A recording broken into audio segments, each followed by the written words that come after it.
Bueno, y finalmente vamos a ver la determinación administrativa. Como dijimos al comienzo de esta unidad, la parte determinativa del impuesto o podría ser que la tenga que hacer el contribuyente o puede ser que la tengan que hacer ambos, que es cuando el contribuyente no la hace el Estado, eso es una determinación de oficio, o que la haga simplemente la hace el Estado, que es la parte de la determinación administrativa. O sea, la hace el contribuyente, la prepara mediante declaraciones juradas, que explicamos que hoy por hoy se hace todo por internet, ¿sí? O la hace el Estado a través de la determinación administrativa. Y esto básicamente son todos aquellos tributos o impuestos en que ya viene determinado el impuesto por el Estado. En el caso de impuestos provinciales y municipales son la gran mayoría, ¿sí? El impuesto de erradicación de vehículos, impuesto de la patente, impuesto inmobiliario, ¿sí? En algunos casos, impuesto a los ingresos brutos. En la provincia de Buenos Aires no. Ingresos brutos se presenta mediante declaración jurada, es decir, lo tiene que presentar el contribuyente. No es una determinación administrativa. Pero hay muchos otros lugares donde sí, donde lo prepara justamente el Estado en base a información que ya tiene del cliente, como puede ser cantidad de empleados u cualquier otra razón. ¿Sí? Bueno, con esto terminamos un poco la parte acá de la determinación. Es el capítulo 9 del libro. Y ahora vamos a ver, una vez que está determinado el impuesto, hay que ver cómo se extingue esa obligación tributaria. Bien, y acá lo que vemos cuáles son las formas de extinción de las obligaciones tributarias. ¿Sí? Obviamente, como dice acá, la de cumplimiento natural es el pago. ¿Qué es el pago? El pago de una obligación tributaria es la entrega por el sujeto pasivo al acreedor de la misma, o sea, el contribuyente le paga al fisco, una suma de dinero establecida en la prestación. Y eso produce la extinción de la obligación tributaria. ¿Cómo se puede pagar? Bueno, acá dice pago mediante depósito bancario. Sí, hay muchas formas de pagar. Puedes ir a lo que se llaman estas redes de pago, que puede ser Ripsa, Vapro, en pago fácil. O se puede hacer también por medio del home banking, transferencia bancaria. ¿Sí? Hay muchos medios electrónicos hoy por hoy de pago. Inclusive la misma AFIP está promoviendo a que cada vez sea menor la cantidad de pagos en efectivo, sino que se hagan en forma electrónica o bancarizada, para la cual la AFIP ha creado lo que se llama un BEP, que es un volante electrónico de pago, y con medio de ese BEP uno ingresa a su banco y hace el pago correspondiente cargando el BEP, ¿no? Acá habla, bueno, diferentes medios de pago, el débito directo también, hay muchos débitos automáticos. El monotributo, por ejemplo, se puede pagar con débito automático y de hecho tiene una bonificación. Si como monotributista se adhiere al débito automático, la cuota 12, es decir, el mes de diciembre, viene bonificado. Viene bonificado no toda la cuota, recuerden que el monotributo se divide en tres partes, una parte impositiva, la parte de la obra social y la parte de la jubilación. Lo que viene bonificado, es decir, lo que no te van a cobrar, es la parte impositiva del monotributo del mes de diciembre, siempre y cuando tengas estés adherido al débito automático. Acá le explican antes cómo era, que había una máquina timbradora, ¿sí? Hoy por hoy ya le digo, el pago electrónico es el que más va. Pago provisorio de impuestos vencidos, no lo vamos a ver este año, quédense tranquilos, esto si quieren ni lo lean, es algo muy particular, pero sí vamos a ver compensación. Compensación, ¿cómo es? Supongamos que ustedes le deben al Estado el pago de IVA o el pago de ganancias o de bienes personales, pero a su vez tienen un crédito a favor con el Estado por algún otro impuesto, o porque le cobraban mal el impuesto, o porque le tienen que reintegrar algún impuesto aduanero, o por lo que sea. Entonces se da esa doble situación, donde ustedes le deben al Estado y el Estado les debe a ustedes. En ese caso lo que se puede hacer es compensar, ¿sí? En lugar de ustedes pagar al Estado y el Estado les paga a ustedes, se compensa y luego, si ustedes le deben de más al Estado, pagarán la diferencia Y si el Estado les debe más a ustedes, bueno, deberán pedir la forma en que se lo devuelvan, ¿sí? Pero previamente se compensan de esa manera. Otra forma de extinguir la deuda tributaria es la prescripción. Esta es lo que se llama la prescripción liberatoria.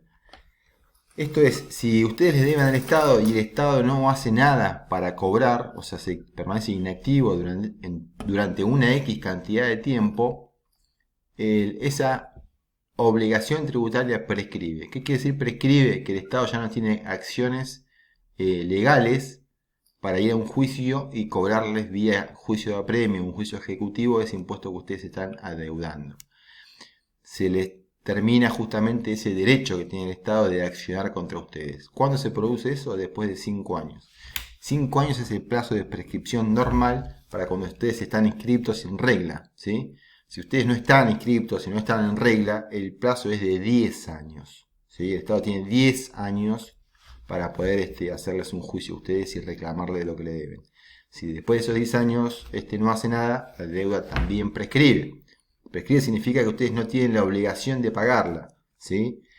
Pero si ustedes la pagan, no es que esté mal pagada. Ustedes la deuda la tienen.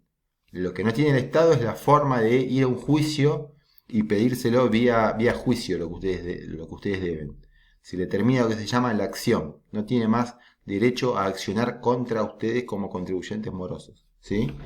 Pero ustedes la deuda natural la siguen teniendo. Así que si viene un casabobo, que se le llama un casabobo, se le llama a esas notificaciones que hace la FIP o la municipalidad, donde dice usted debe los últimos 30 años, páguelo ya, y ustedes van y pagan porque lo deben. Después no pueden decir, ah, no, pero estaban prescriptos. No, ya está, lo pagaron. La deuda existe, ¿sí? Lo que no puede hacer la municipalidad, o fisco provincial o nacional, es hacer un juicio a ustedes para cobrarles, porque ya en realidad está prescripta la acción. Pero si ustedes lo pagan, lo pagan. Muchas veces en algunas moratorias, ¿qué se dice? Por ejemplo, si ustedes quieren acceder a los beneficios de una moratoria, desde la municipalidad le vamos a decir, bueno, usted debe los últimos 15 años. Y como requisito para meterse en la moratoria es que incluya la totalidad de la deuda. Así que ustedes ahí ven, si se incluye en la moratoria, van a tener que renunciar a la prescripción, que serían los últimos 5 años. De estos 15, 5 estarían prescriptos, ustedes deberían pagar todo. Y si no, no puedes acceder a la moratoria. Pagás los últimos 10 años, pero pagás el total de lo que corresponde, con intereses y con todo, ¿sí? ¿Se entiende cuál es la diferencia entre algo que está prescripto y lo que no está prescripto? Y que si está prescripto no significa que ustedes no lo deban, sino que no le pueden exigir el pago, que es distinto. Pero ustedes lo siguen debiendo. ¿Sí? Bien. Después tenemos otra forma de extinción de la deuda, que es la condonación. El Estado, por diferentes cuestiones, o porque, qué sé yo, ustedes por ahí tienen, no sé, tienen un campo donde se produce una inundación fuerte. Entonces el Estado decide condonar las deudas que por el impuesto rural tenga toda una región que sufrió inundaciones, ¿sí? O sea, le perdonan la deuda, se la bajan. De esa manera se extingue la obligación tributaria, ¿sí? Bien, otra forma también de condonación o remisión es cuando el Estado saca una especie de promoción, de moratoria, de blanqueo, en el cual el Estado ofrece como una especie de perdón de una parte de la deuda de los contribuyentes a condición de que estos paguen por lo menos una porción. Muchas veces surgen estas denominaciones de blanqueo fiscal, normalización tributaria, regulación impositiva, ¿sí? Donde se llama a los contribuyentes a decir, bueno, está bien, vos me debés los últimos 10 años, hagamos una cosa. Yo te perdono 8, pero los últimos 2 años, blanqueame todo lo que tenés, traeme los dólares de afuera, ¿sí? Esas son denominaciones como de blanqueo, en el cual hay una parte que se extingue de la deuda, por eso estamos en el capítulo de extinción, pero la otra parte pagámela, dice el Estado, ¿sí? Todo tipo de cosas que provocan, como dice acá. Provocan gran deslealtad e inequidad para los contribuyentes cumplidores. Porque el que cumple dice, mira, yo vengo cumpliendo todos los años, vengo pagando, no me vengo dando ciertos gustos por pagar y estar al día con los impuestos, y de repente viene el Estado con un acuerdo fiscal o un blanqueo y a todos los morosos los limpia, o les ofrece 10.000 cuotas sin intereses, o les da una quita determinada. Entonces todo esto provoca que la gente a la larga O sea, no consigue que haya lealtad en los contribuyentes de pagar los impuestos, sino que todo lo contrario los desmoraliza y los alienta a no pagarlo porque siempre están pensando en una próxima moratoria que los va a aliviar. Bien, y por último tenemos la novación como extinción de la deuda. Este es parecido, o sea, tiene algo de parecido con respecto a de la condonación o remisión. Acá lo que hay no es que hay una condonación, no es que no me vas a pagar nada, sino que lo que acá hay es un reemplazo de la deuda. Por ejemplo, hubo un blanqueo en la época Macri que fue, está bien, por todo lo que vos me blanquees ahora no vas a pagar impuesto a los bienes personales y ganancias como si me lo hubieses declarado en su momento, ¿sí? Pero me vas a pagar, en reemplazo de esto, me vas a pagar otro impuesto que se va a llamar, no sé, impuesto extraordinario por única vez al blanqueo, una cuestión así, ¿sí? Se puede hacer el nombre que ustedes quieran. ¿Y qué es lo que pasó acá? ¿Saben lo que es novación? Novación viene de innovar o de algo nuevo, de cambiar una deuda por otra. Entonces lo que está acá ocurriendo es cambiando justamente una deuda tributaria original, que por ahí era que se debía impuesto a las ganancias, impuesto a los bienes personales o IVA, ¿sí? Con una cierta cantidad de años, se lo cambia por otro impuesto. Bueno, todo esto no me lo debes más, o sea, hay una extinción de la deuda, todo esto no me lo debes más, o sea, ganancias, bienes personales e IVA, en nuestro ejemplo, no me lo debes más, con lo cual ahí se da la extinción tributaria, pero ahora me debes este otro impuesto, que es un impuesto de emergencia, obviamente es más chico que el otro, porque si no la gente no se va a meter, ¿no? Es un impuesto a pagar, debería dar mucho menos que lo que se está extinguiendo, si no la gente no va a adherir. En aquel caso, creo que se había que pagar un 2% de todo el capital blanqueado, que era notoriamente inferior a tener que pagar un 35% de ganancias, un 1,5% de bienes personales, ¿sí? En ese caso hay una innovación, o sea, un montón de obligaciones tributarias que existen se extinguen y se produce una innovación, es decir, hay una nueva obligación tributaria, que es este nuevo impuesto con una alícuota diferenciada, en el cual queda determinada una nueva obligación tributaria. Pero la anterior se extinguió. Entonces, resumiendo, las formas de extinguir las relaciones tributarias son pagándolas, obviamente, con todas estas nuevas modalidades electrónicas que hay ahora. Dijimos que pago provisorio no lo vamos a ver. Compensándolas, es decir, cuando el Estado y el contribuyente se deben mutuamente, se compensan y se extinguen y se pagan solamente las diferencias. Por prescripción, es cuando el Estado no hace nada para cobrar la deuda durante 5 años si está inscripto o 10 años si es un contribuyente no inscripto, la deuda prescribe y ya no tiene más la posibilidad de ir a un juicio para cobrarse esa deuda con el contribuyente, con lo cual queda extinguida desde ese punto de vista. Dijimos que también hay distinción cuando surgen estas moratorias, blanqueos, donde justamente se le perdona al contribuyente una parte de la deuda. Innovación, que es cuando se produce esto de un nuevo impuesto que reemplaza a los anteriores.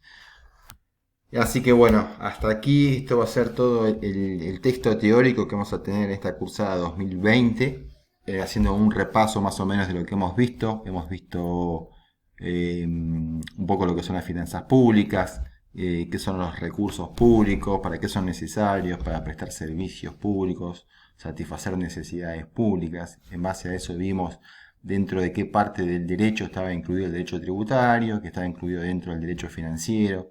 Después empezamos a ver dentro de eso qué era la potestad tributaria, la relación entre el Estado y los contribuyentes, cómo se mide la capacidad contributiva de los contribuyentes. Y más allá de eso vimos también cuáles son las fuentes del derecho, ¿sí? También vimos cuáles son las ramas del derecho tributario. Después nos empezamos a meter en lo que eran ya los sujetos pasivos o sujetos activos de la relación tributaria, cómo se compone el hecho imponible, ¿sí? Cómo es la parte subjetiva, y analizamos de vuelta cuáles son los sujetos, la parte objetiva, que es el qué, lo que está grabado, y ahí vimos algunos prácticos, algunos ejemplos que ustedes hicieron muy bien. El hecho imponible, bueno, y finalmente terminamos en la parte determinativa, que es cómo se determina el impuesto, y el día de hoy es cómo se paga ese impuesto o cómo se extingue la deuda. Próximo encuentro que vamos a ver es cómo vamos a tomar las evaluaciones. Así que bueno, hasta acá ha sido un gusto. Nos vemos muy pronto.